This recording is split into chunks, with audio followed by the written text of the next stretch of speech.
আসসালামু আলাইকুম। আজকে নিয়ে যাচ্ছি আপনাদেরকে সিলেট সাদা পাথরে। সেদিন আমি সাদা পাথরের এমন এক রূপ দেখেছি যা আসলে খুব একটা দেখা যায় না। দূরে ভারতের পাহাড়ের কোলে সাদা সাদা মেঘগুলো এত সুন্দরভাবে সাজানো ছিল, মনে হচ্ছিল প্রকৃতি যেন তার সমস্ত মায়া আর ভালোবাসা দিয়ে আমাদের ডাকছে। সকালে ঘুম থেকে ওঠাই মনটা খুব খারাপ ছিল, গুটি গুটি বৃষ্টি হচ্ছিল। ভাবিনি এই আবহাওয়ায় সাদা পাথর এতটা সুন্দর লাগবে। বাই দ্য ওয়ে, এটা আমার প্রথম সিলেট ভ্রমণ ছিল, আর সত্যি বলতে অসাধারণ একটা অভিজ্ঞতা।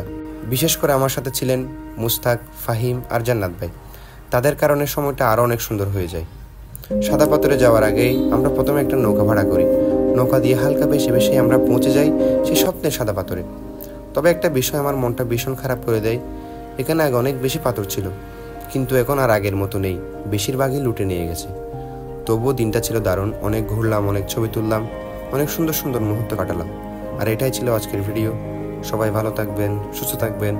দেখা হবে পরবর্তী ভিডিওতে। আসসালামু আলাইকুম।